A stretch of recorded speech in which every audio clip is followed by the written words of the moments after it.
obrigatoriedade do ensino de história e cultura afro-brasileira nos coloca um grande desafio, mas um desafio necessário.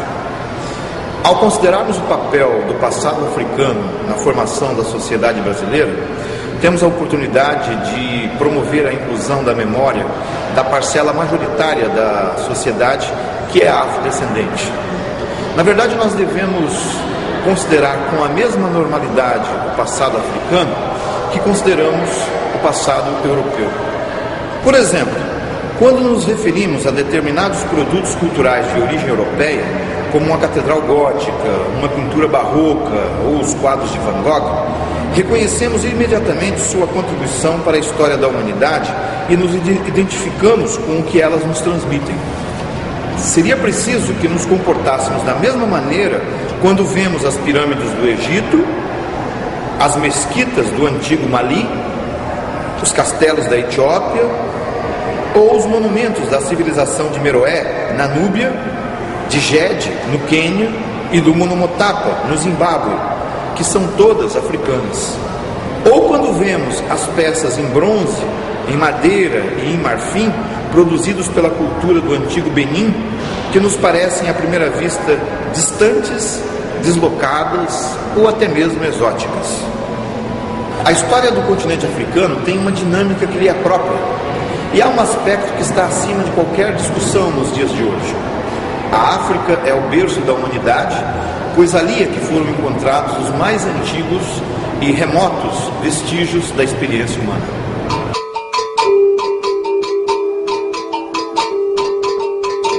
Durante milhões de anos de sua pré-história e dos milhares de anos de sua história, o continente africano produziu sociedades altamente diversificadas, cultura material baseada no desenvolvimento da cerâmica e da metalurgia, grupos organizados em diferentes formas de Estado, sejam chefaturas, tribos, reinos e mesmo impérios. Se olharmos o mapa político atual do continente, reconheceremos em sua divisão política a existência dos seus 54 estados nacionais, criados no decurso do século XX, como reação ao processo de conquista e colonização dos europeus, que dominaram politicamente a África no século XIX. Mas quando abandonamos as referências de unidade política nascidas da experiência colonial e levamos em conta as tradições e grupos de povos lá existentes, encontramos milhares de línguas vivas faladas por grupos étnicos distintos, numa diversidade linguística que assusta aqueles que teimam em considerar o maior continente do mundo como uma espécie de grande país.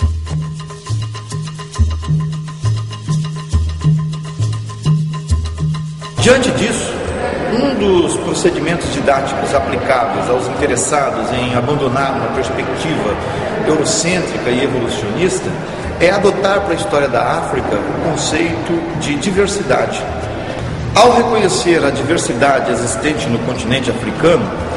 notaremos que diferentes povos negros vieram para as Américas, trazendo consigo suas experiências civilizacionais e culturais.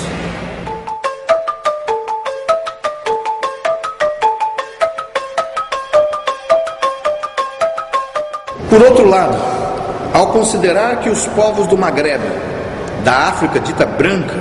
estiveram em contato duradouro com a Europa e o Oriente Médio muçulmano, como participantes das redes de contato através do mar Mediterrâneo, e que os povos situados abaixo do deserto do Saara, da África dita negra, sobretudo aqueles que ocuparam as regiões naturais da floresta tropical, tiveram menos contato com as influências externas de matriz cristã e muçulmana, perceberemos por que, embora tenham ocorrido trocas e influências com o mundo árabe desde o século VIII e com a cultura cristã desde pelo menos o século IV na Etiópia e desde o fim do século XV no Congo, por muitos séculos os contatos com o continente eram apenas marginais, porque se limitavam ao litoral, e que somente no século XIX, com os domínios técnicos gerados na Revolução Industrial, os europeus encontraram condições para explorar e ocupar o interior de seu território. Outro conceito é o de diáspora, tal qual tem sido proposto por autores como Paul Gilroy, John Thornton e Linda Haywood. Os dados das culturas africanas são matriciais para as populações negras americanas porque serviram como única referência para essas populações que foram duplamente desterritorializadas. Essa dupla desterritorialização está relacionada ao tráfico internacional de escravos existente a partir do século XV. Primeiro, elas foram desterritorializadas na África ao serem retiradas de seus espaços de origem, ao terem rompido os vínculos que tinham com suas comunidades e com os valores em que elas estavam ancoradas. E desterritorializadas no Novo Mundo, para onde foram levadas na condição de cativas, de mercadorias vivas, desprovidas do direito de liberdade.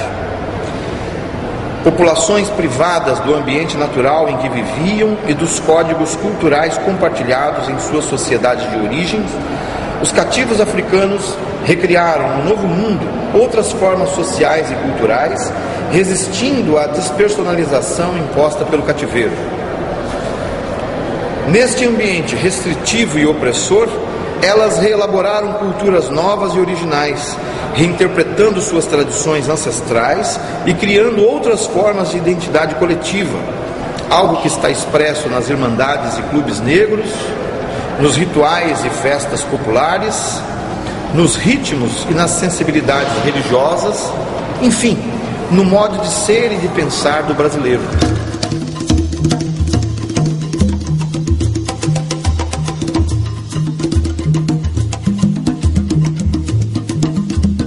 Por tudo isso, mais do que agregar informações sobre a história da África e dos afrodescendentes nas temáticas de sala de aula, será preciso refletir sobre o papel do patrimônio simbólico africano nas sociedades americanas. No caso brasileiro,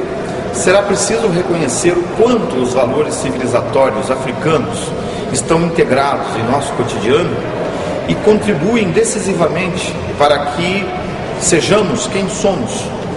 participantes de uma sociedade multirracial e multiétnica.